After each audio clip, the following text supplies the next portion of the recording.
Bom dia, pessoal! Na aula de hoje, veremos algumas propriedades das autofunções de um operador hermitiano.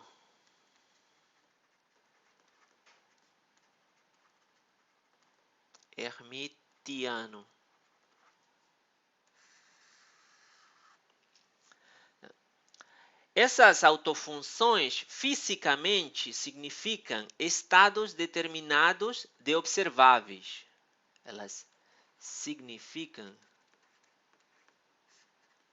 estados, fisicamente, né? Significam estados determinados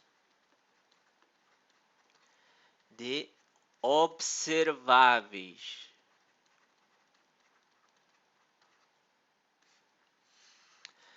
E elas podem ser classificadas em duas categorias.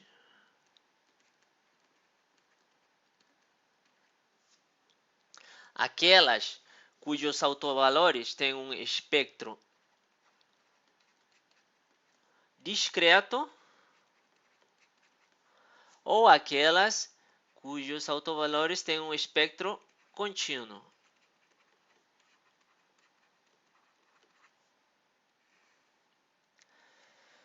Então, no caso do espectro discreto, os autovalores são separados um de outro.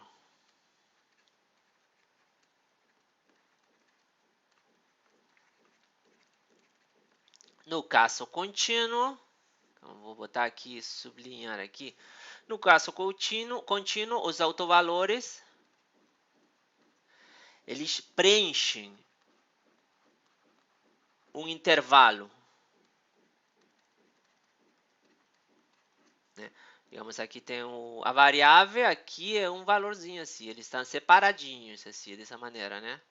Agora, nesse caso aqui, se a variável está aqui, eles estão preenchendo continuamente um intervalo. Né? No caso discreto, as autofunções elas estão dentro do espaço, ficam no espaço de Hilbert.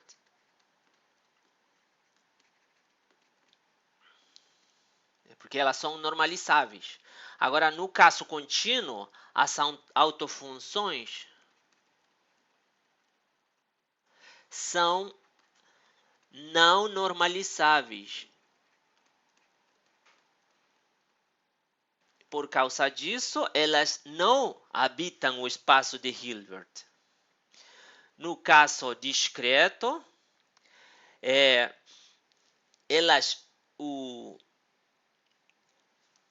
as autofunções, né, elas constituem estados físicos realizáveis ou estados fisicamente realizáveis. Né? No caso contínuo, não representam o estado físico de uma partícula.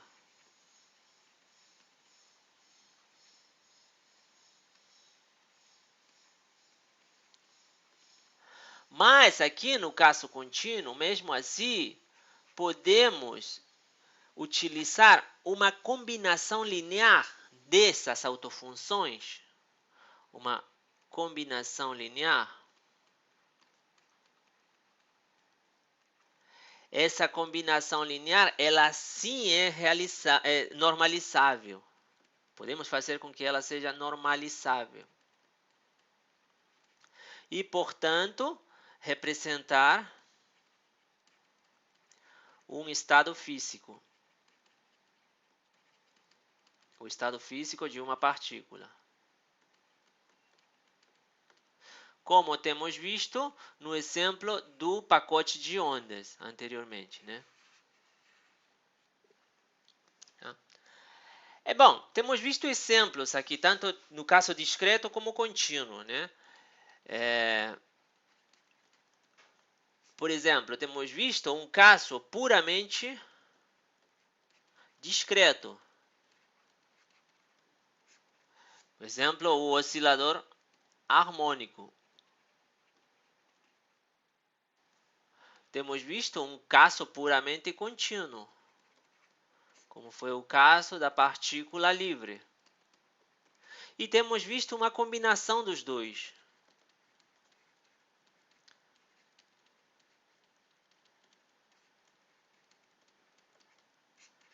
Como foi o caso do poço quadrado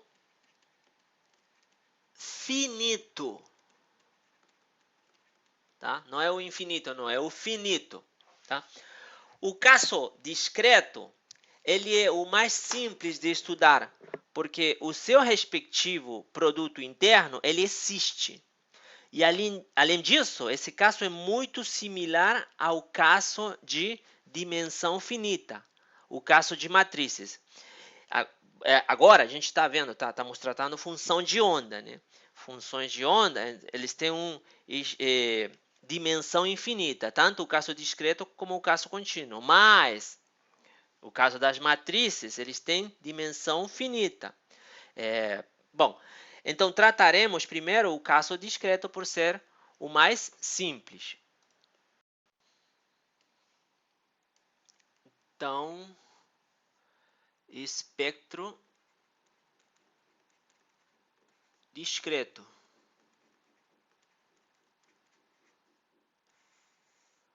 O que eu vou fazer agora é analisar três propriedades, tanto para o caso discreto quanto para o caso contínuo. As duas primeiras propriedades, elas são demonstráveis, são propriedades mesmo de autofunções normalizáveis de operador hermitiano para o caso discreto. Então, eu vou demonstrar no caso discreto. Tá? A terceira propriedade, ela não é demonstrável, não. Mas ela é, fazendo uma similitude com o caso das matrizes de dimensão finita, podemos tomar essa terceira propriedade, no caso discreto, como um axioma, como um requerimento para que aquele hamiltoniano ele represente um estado, um observável. Né? Então vamos lá, vamos com a primeira propriedade. As três propriedades são as seguintes: realidade, que os autovalores são reais. A segunda propriedade, as autofunções, elas são normalizáveis.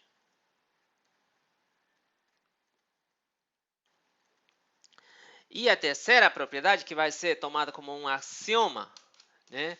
Esses operadores, eles representam, formam um set completo.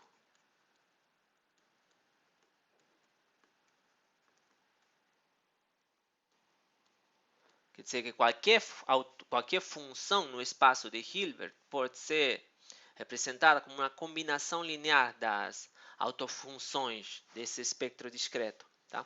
Então, vamos demonstrar o primeiro. Teorema 1. Então, seus autovalores das autofunções, né? Seus autovalores são reais. Tá? Então, prova. É bastante simples. Né? Suponha que você tem um operador Q, chapeuzinho, ele age em cima de uma autofunção f. Então, isso sabemos que é igual a autovalor Q sobre a autofunção. Né? Então, vamos colocar aqui f de x é a autofunção e Q é o autovalor para aquele operador que é chapeuzinho. Então, estamos falando de operadores hermitianos, né? E como é então Q é hermitiano. Já que ele é hermitiano, essa propriedade aqui deve se cumprir. Esse produto interno eu posso pegar esse operador e mandar ele para o primeiro termo. Como é hermitiano, não vai mudar. Então vai ficar assim, Q, chapeuzinho, F, F. Não. Expandindo isso aqui na integral, fazendo a integral explicitamente, vamos ter que isso é igual a F complexo conjugado vezes o operador Q em F, né? Vezes D de x. Isso tem que ser igual à integral de, agora nesse caso, Q agindo em F complexo conjugado vezes F de dx. Né? Esse cara aqui é igual a Q vezes F, né? E aqui também temos esse cara aqui, Q vezes F, né? Por essa relação aqui. Então, essa parte aqui vai ficar o Q é um número, ele pode sair, vai ser Q vezes integral de F complexo conjugado F de dx. Isso é igual a... Esse Q está afetado por esse operador, esse símbolo aqui, complexo conjugado. Então, ele vai ficar complexo conjugado e vai sair da integral. Q complexo conjugado, integral de F complexo conjugado F de dx. Né? Esse termo é igual a esse termo, então Q é igual a Q complexo conjugado. Isso já demonstra que Q é real. Se você não vê isso, então você faz com calma. E Q é igual a A mais IB. E Q complexo conjugado, então, vai ser igual a 1A menos IB. Né? Se os dois são iguais, então A mais IB é igual a A menos IB. O A sai e você vai ter duas vezes IB igual a zero. Então, B é igual a zero. Então, Q é igual a A e A é real, né? A parte real, tá? Então, se você mede um observável em uma partícula, em um estado determinado, você pelo menos obterá um número real. Esse é o primeiro, né? Real. O segundo teorema, teorema 2. Agora vem o de ortogonalidade, né? As autofunções com diferentes autovalores são ortogonais.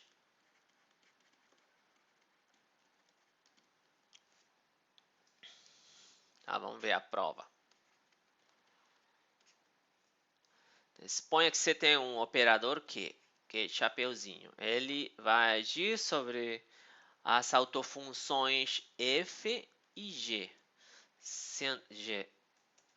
F e g, tá? Sendo que o autovalor aqui é o Q e o autovalor aqui de G é o Q', tá? E como eu estou colocando Q e Q', eles são diferentes, tá? Diferentes, né? Aqui, ó, diferentes. Então, se Q é hermitiano, Q é hermitiano, estamos tratando só os operadores hermitianos, né? Já que Q é hermitiano, então eu tenho que esse produto interno é igual o que passa para o outro lado, vai ter aqui F vezes G. Isso se cumpre, tá? Esse aqui, ó, é igual a Q' vezes G, né? Daqui, esse é a autofunção e o respectivo autovalor, né? Aqui, Q, não coloquei aqui, né? Q na autofunção G é igual a Q' na autofunção G. E Q na autofunção f é igual a Q na autofunção f, tá? Então, isso aqui é Q'(G). E esse cara aqui é QF. Então, isso vai ficar o quê? Calma aí, esse Q' é um número, né? Ele pode sair desse produto interno e vou ter FG aqui, isso igual a Q. O Q também pode sair e vai ficar FG, tá? Agora, Q' e Q são diferentes. Então, o único jeito de que essa igualdade aconteça é com que FG, esse termo aqui, seja igual a zero. Se isso acontecer, então as funções f e g são ortonormais. Legal. Demonstramos a segunda propriedade. E temos visto isso, né? Temos visto que no caso dos estados estacionários, tanto para, por exemplo, para o caso do oscilador harmônico, para o caso do poço quadrado infinito, né? Os estados estacionários serão ortogonais. E isso era para, naquele momento, quando vimos, era apenas para esses caras, né? A gente demonstrou para esses caras. Mas agora estamos demonstrando essa propriedade e ela deve ser cumprida para estados determinados de qualquer observável. Tá? Agora, a terceira propriedade, ela é uma propriedade. Vou botar aqui terceira propriedade.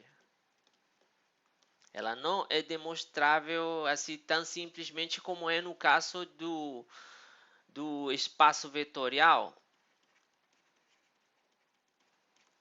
de n dimensões. Tá? Para esse espaço vetorial de n dimensões, qualquer vetor, ele pode ser representado, expressado como uma combinação linear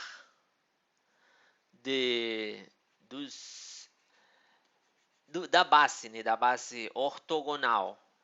Nesse caso, a base seriam os vetores unitários desse espaço vetorial de n dimensões, né? Então, a prova aqui, nesse caso, a prova não é generalizada para infinitas dimensões, né? Que é o caso que estamos vendo agora. Que é o caso do espectro discreto, né? Ou contínuo também, infinitas dimensões, né? E essa propriedade, que qualquer autofunção agora, né? Perdão, qualquer função no espaço de Hilbert pode ser expressada como uma combinação linear das autofunções. Ela é fundamental, é essencial para a consistência interna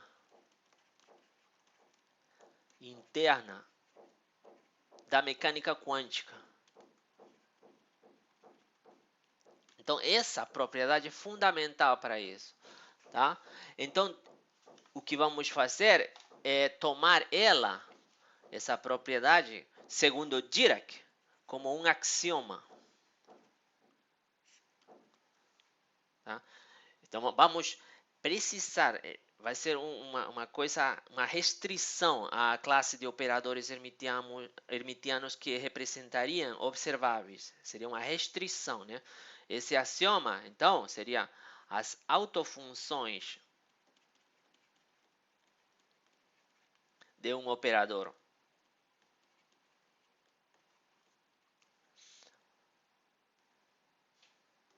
hermitiano, né, observável.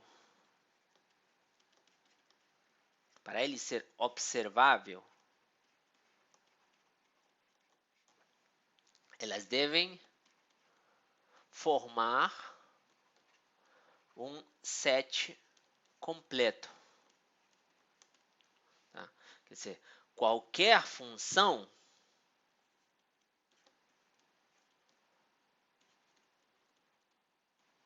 no espaço de Hilbert,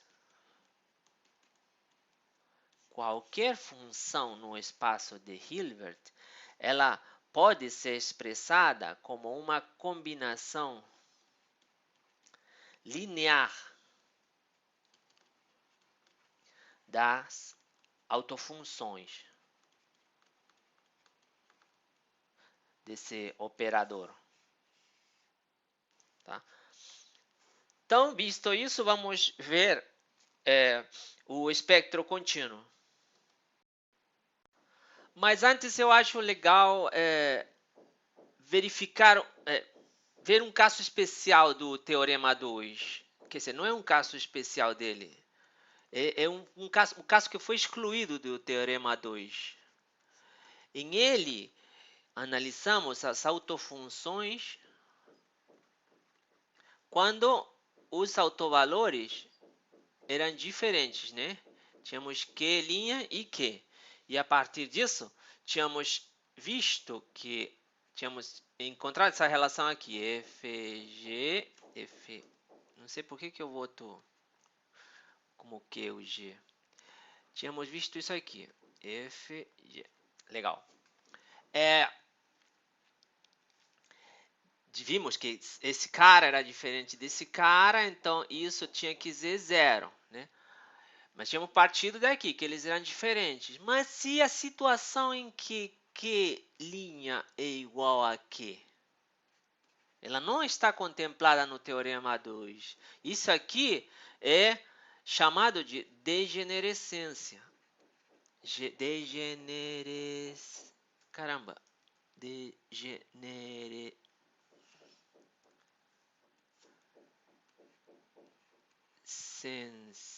Será que é assim? Degenerescência. Aí tá mais legal. Então, essa degenerescência tem sido excluída do Teorema 2, né? Isso aqui pode acontecer, né? Dois autofunções f diferente de g podem compartilhar o mesmo autovalor. Quer dizer, Q' e Q serem iguais, né? Então, teríamos, nesse caso, um subespaço degenerado.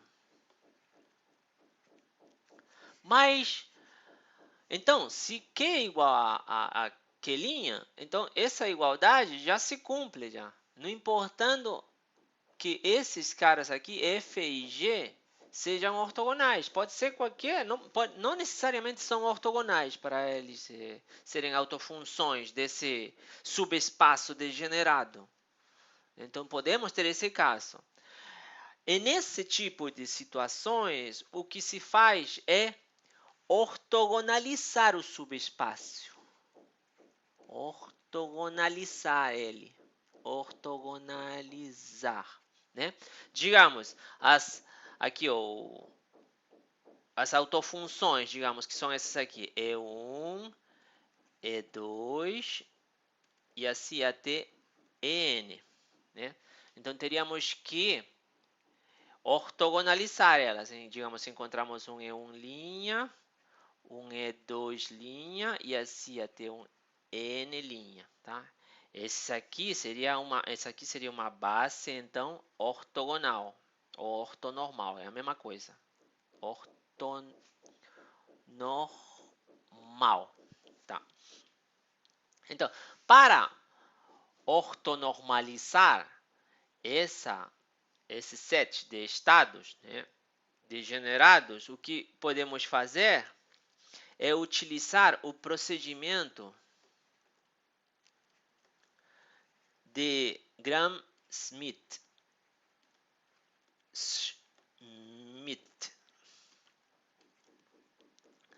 Ele é assim, ó. São 3 pazinhos, mais de 3. O primeiro deles é você tem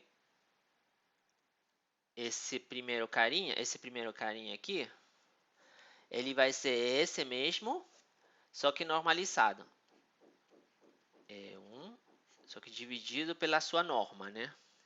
É 1. Tá? Agora, o segundo, esse cara aqui, ele vai sair a partir desse aqui. Vai ser como? A esse cara aqui, eu vou subtrair a projeção desse cara sobre esse primeiro, sobre esse aí. Então, a esse cara seria o E2, eu vou subtrair a projeção dele sobre esse aqui. Então, seria assim, E1, E2. Isso aqui seria o módulo da projeção, né? Mas eu preciso a direção, que seria o próprio E1', né? Então, a ele eu subtraio a projeção em cima desse. E depois eu normalizo, né? Normalizo e encontro E2', tá? O terceiro passo é igualzinho ao segundo, só que agora eu vou querer encontrar o terceiro, né? O E'3. E eu encontro esse E'3 a partir do E3. Só que ao E3 eu subtraio a projeção do E3 em cima desse cara E1 e a projeção do E3 em cima desse E2'. Então seria assim, menos E1', E3, vezes a direção, que seria na direção E1'. Menos a projeção agora em cima desse cara aqui. E2', não, está certo. E3, isso, vezes a direção de E2', tá? E agora normalizo todo esse cara de cima e encontro o E3', tá? E assim sucessivamente com E4, E5, né? E tenho que retirar todas as projeções nas outras eixos, né? Esse então é o procedimento de Gram-Schmidt, e com esse procedimento encontramos esse subespaço, que agora seria subespaço degenerado, que agora seria, entre eles, seriam ortogonais, tá? Se você não entendeu esse procedimento de Gram-Schmidt, é bem simples, ó. Suponha que você tem vamos ver aqui com vetores esse procedimento. Você tem um vetor aqui, um vetor, vou chamar da mesma maneira, E1, esse cara vou chamar de E2 e esse cara de E1, tá? E eu quero ortogonalizar essa base aí. Eu sei que essa base define um plano, né? Então, mas eu não quero um par de eixos, os eixos que não sejam ortogonais. Eu quero que eles sejam ortogonais. Então, esse cara, então, seria segundo o procedimento. Esse cara eu dividiria pela sua norma, né? E obteria, na mesma direção dele, eu obteria um vetor unitário, E1', né? Simplesmente dividir. Isso seria E1 dividido pela sua norma, E1. Né? Agora, o outro cara, esse cara, você sabe que ele tem duas componentes. Tem uma assim e tem outra componente, digamos assim. Eles dois formam o E2, né? Aqui, esse E2, assim. Então, o que eu estou fazendo é subtrair desse cara a componente dele aqui. E o que eu vou obter? Vou obter um cara assim, ortogonal a E1'. Então, essa componente aqui que eu subtraí, depois de normalizada, vai ser um E2'. Tá? Ok, voltando ao ponto principal aqui, o que temos visto é que mesmo na presença de degenerescência, as autofunções elas podem ser escolhidas ortonormais. O formalismo da mecânica quântica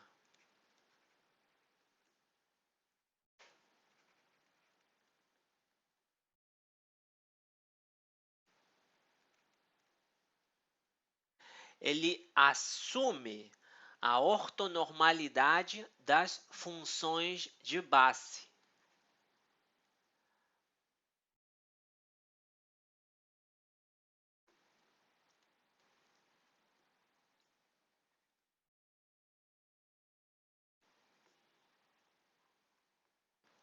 Ou as autofunções, né?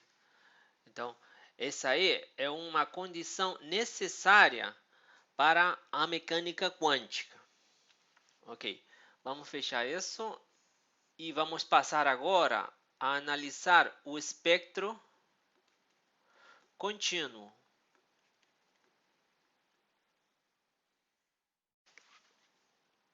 Bom, no caso do espectro contínuo, os teoremas 1 e 2, eles não se aplicam, essas demonstrações não se aplicam 1 e 2 para o caso contínuo. Por quê? Porque as autofunções, no caso do espectro contínuo, elas são não normalizáveis.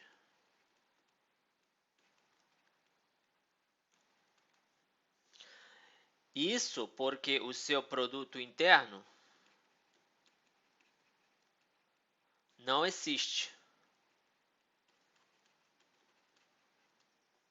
Mas essas propriedades, essas três propriedades, então, mais essas três propriedades de realidade, ortogonalidade, ortonormalidade, e elas que formem um set completo,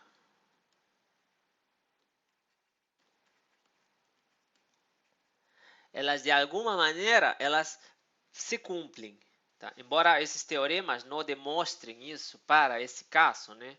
Elas de alguma maneira se cumprem. A realidade, ela às vezes temos que impô-la ou utilizar simplesmente os autovalores com os autovalores sendo reais, né? Então vamos ver isso aqui através de exemplos, tá? Que fica mais fácil. Então, o primeiro exemplo, vamos analisar as autofunções do operador momento. Chapeuzinho. Vocês lembram? O operador momento ele era igual a menos i h cortado derivada em função de x, né? Suponhamos que fp de x é uma autofunção desse operador momento. Nesse caso, pzinho seria o autovalor correspondente para essa autofunção desse operador momento, tá? Então, o operador momento aplicado na autofunção deverá ser igual ao autovalor vezes a autofunção, né? Então, a solução dessa equação é bastante simples. Eu não vou resolver ela aqui, porque posso ofender vocês. Ela é muito simples. O resultado é o seguinte. A autofunção de momento vai ser igual a uma exponencial, simplesmente, né? IPx sobre h cortado. Isso vezes a. Ela é não integrável.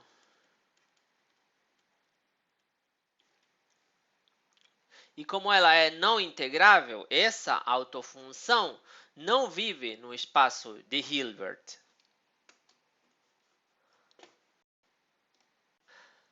Vejamos então se essas autofunções de momento elas são ortogonais. Então vamos verificar essa condição. Ortogonalidade. Tá? E para isso eu vou assumir Eu vou pegar apenas aqueles autovalores reais, né? A primeira condição eu a imponho. Eu pego apenas as soluções que têm autovalor real. Eu excluo de minha análise aqueles autovalores que não são reais, tá? Então, e também eu vou utilizar aqui essa propriedade aqui da função delta Dirac. A delta, isso aqui temos visto em algum exercício anterior ou em algum problema. A delta Dirac é igual a essa integral aqui. Exponencial i kx de dk, nesse caso, né? Kx de dk. Essa aqui é uma maneira de expressar matematicamente a função delta de Dirac. Tá? Então, eu vou utilizar ela depois. Então, eu quero verificar se realmente existe essa ortogonalidade para essas autofunções de momento.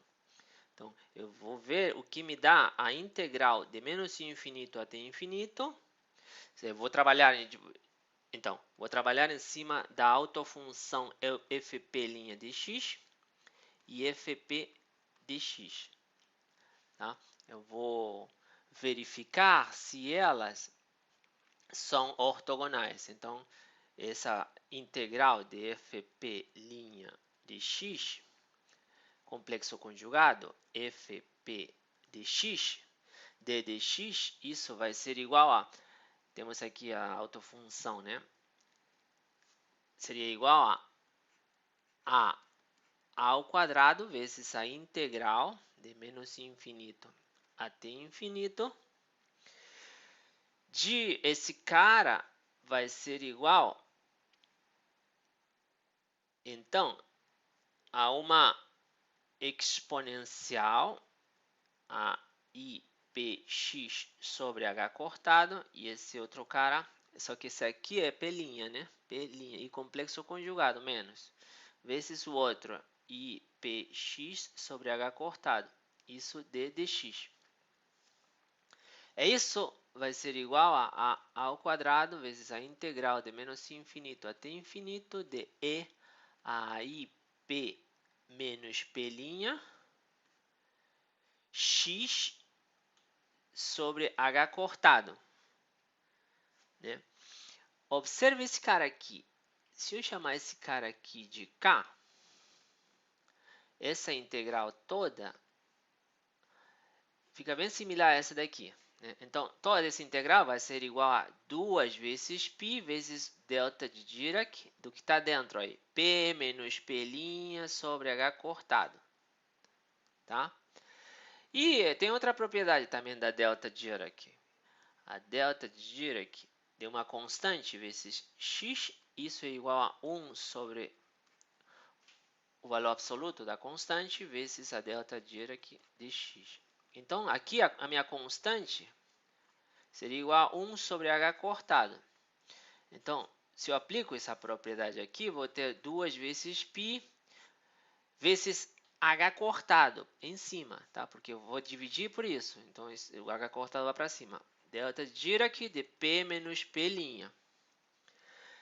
Então, como vai ficar? Isso era a integral de menos infinito até infinito de fp, calma, f'P de x, complexo conjugado, fp de x, d de x é igual a ao quadrado vezes isso.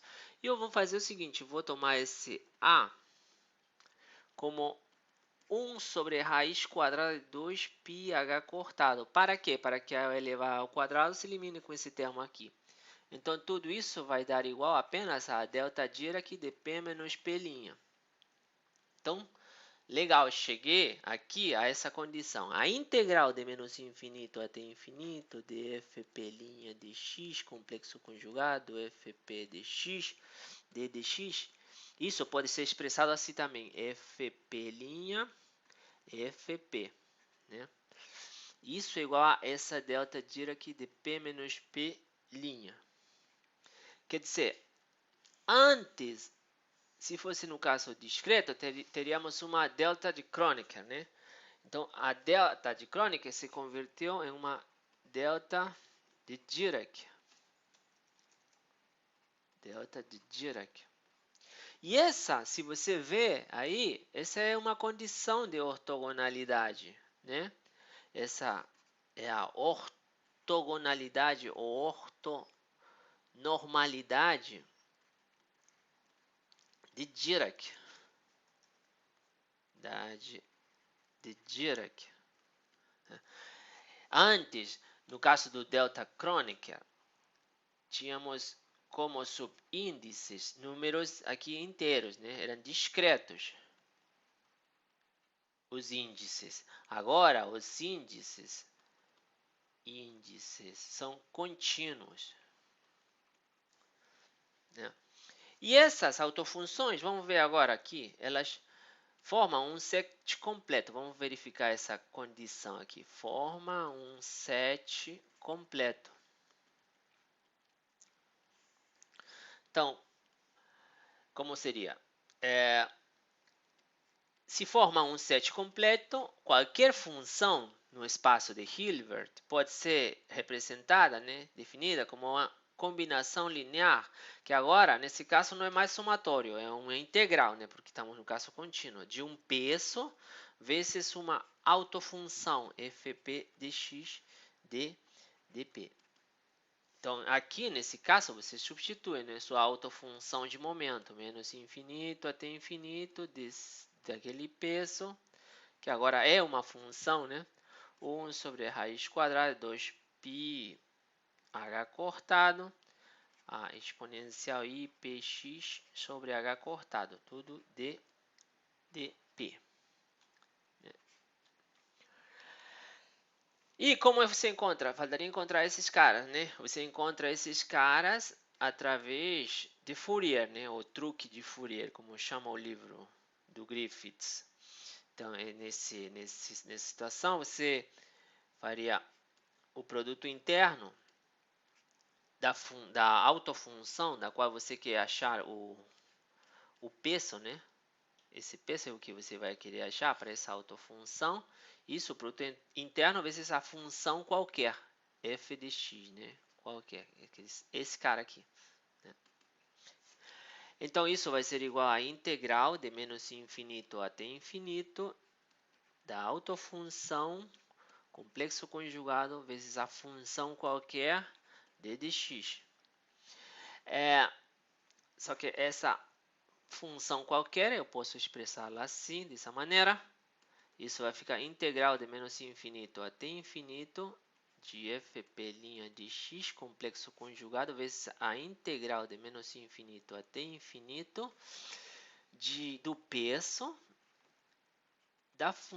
do autovalor, né, que tem aquele peso de dp e tudo isso de dx.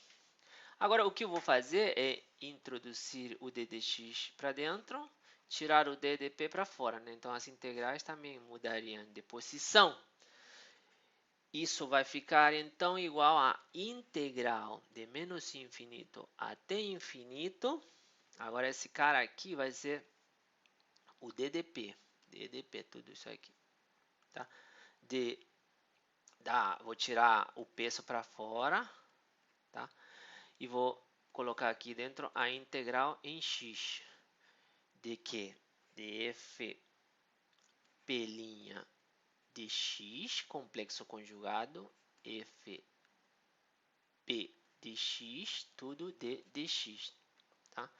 Só que esse cara aqui é igual a isso aqui, fp', fp. E temos visto que isso aqui é a delta de Dirac, né? dp menos p'. Então, isso vai ficar assim. Integral de menos infinito até infinito do peso vezes a delta Dirac dp menos p' de dp. Né? Então, isso vezes isso vai ter algum valor somente quando p é igual a p'. Em p', então. Né? Então, essa integral toda vai ser igual a cp'. E é o que queríamos verificar, né? o peso no P'. Essas autofunções de momento, elas são sinusoidais.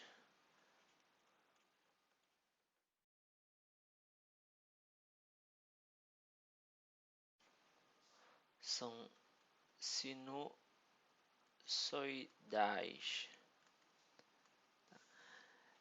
Para um determinado momento, você pode encontrar o comprimento de onda através da relação de de Broglie, 2πh cortado sobre o momento. Mas para essas autofunções de momento que acabamos de ver, né, a interpretação é mais sutil do que o de Broglie achava, né? Partículas, elas não têm um momento determinado. Esse aqui é o eixo dos momentos. As partículas não têm aqui um momento determinado. As partículas, elas podem ser representadas através de um pacote de ondas. Não uma sinusoidal apenas, sino um grupo delas, um pacote dessa sinusoidal, onde o momento ele está em um intervalo, né? Temos um intervalo de momentos para ela. Então, o eixo dos momentos, você teria um intervalo aqui contínuo. Então, a relação de de Broglie deve ser aplicada aqui. Tá? Essas autofunções de momento, né, elas não, embora não representem o estado físico de uma partícula, elas são muito úteis. Por exemplo, temos visto elas no caso do espalhamento. Tá? Então, vamos fazer um outro exemplo.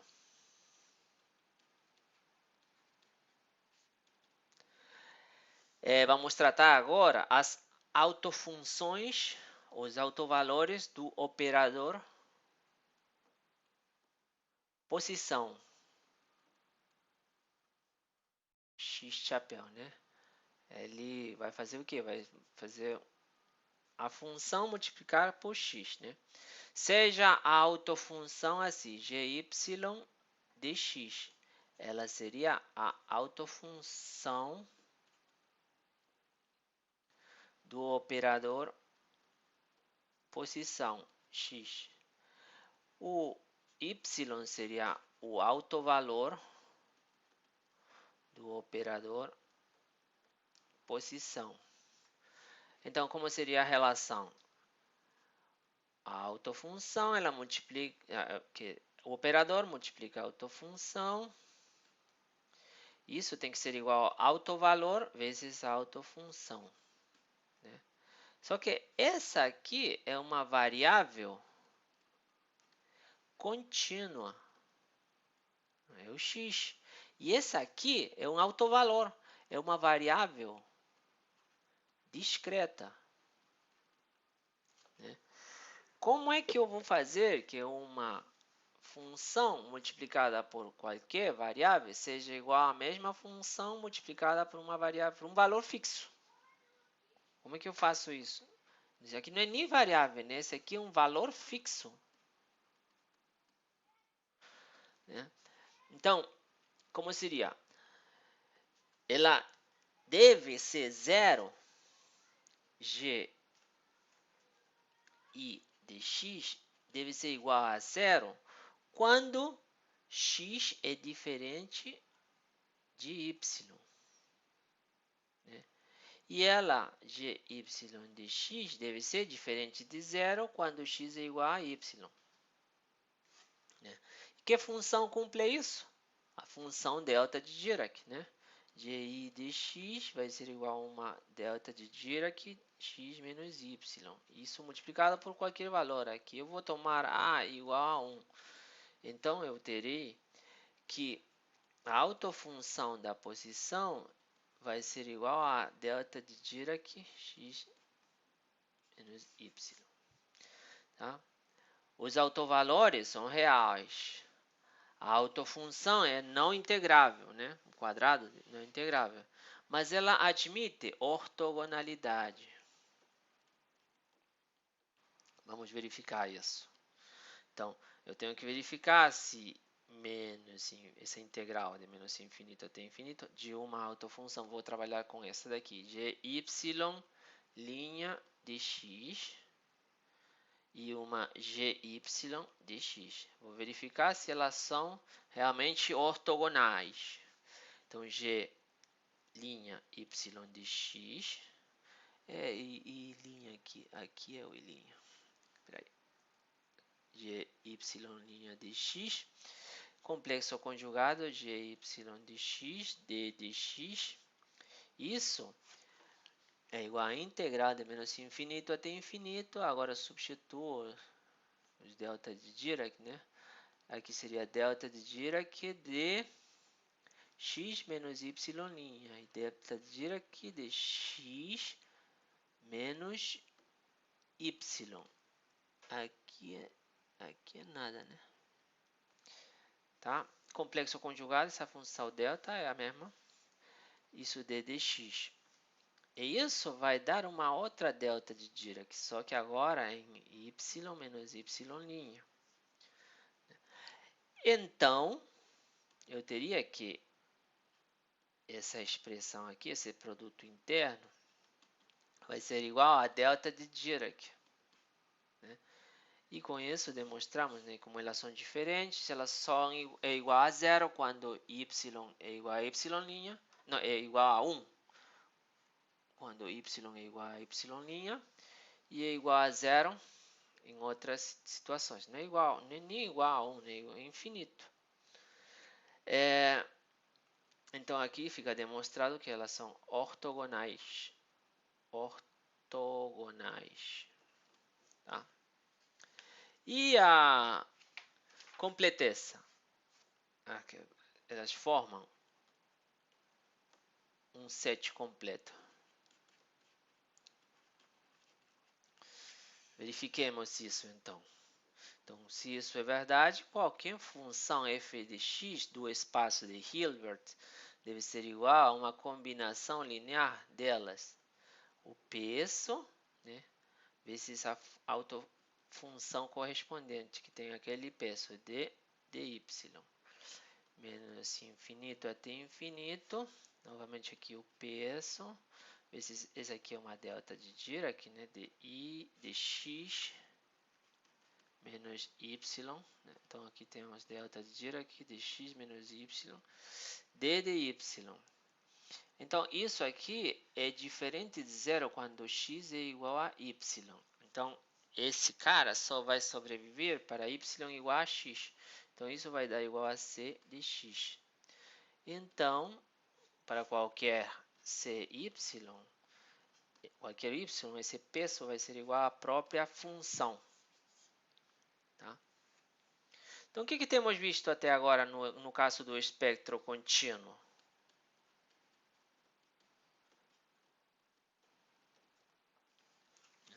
Temos as autofunções. Elas não são normalizáveis. Portanto, elas não vivem no espaço de Hilbert.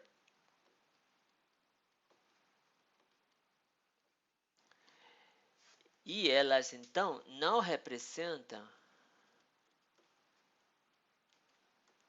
o estado físico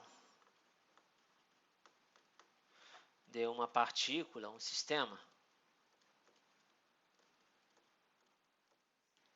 né? Mas, mesmo assim,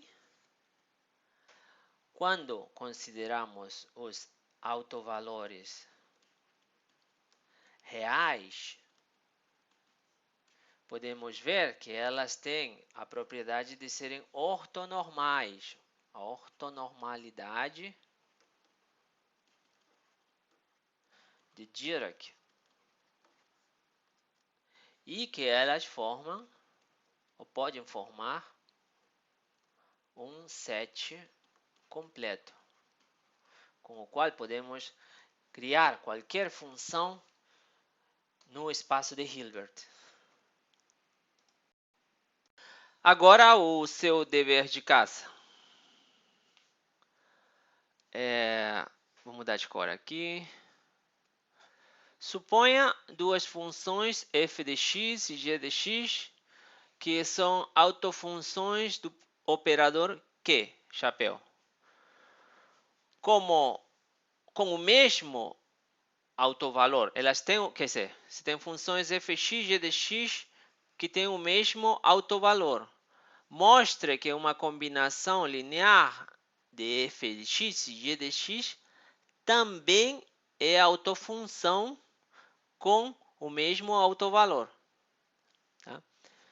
Bom, verifique que para essa função f de x e g de x, que são duas exponenciais, uma com um sinal positivo e um sinal negativo, verifique que elas são autofunções desse operador aqui. E elas têm o mesmo também, elas têm o mesmo autovalor. Construa uma combinação linear de f e g que sejam autofunções ortonormais em esse intervalo aqui. Verifique que os autovalores do operador hermitiano, esse aqui, que vimos no exemplo 3.1, né, que são das coordenadas polares, o ângulo das coordenadas polares, verifique que esse operador os autovalores, né, são reais. Mostre também que as autofunções são ortogonais. E faça a mesma coisa quando para o mesmo ângulo, né, polar, duas dimensões, quando tem essa derivada aí ao quadrado. Problema 3.10 é uma pergunta, né? O estado fundamental do poço quadrado infinito é uma autofunção de momento? Aqui tem um E, né? E aqui tem... Se sim, qual é o momento? E se não, por que não?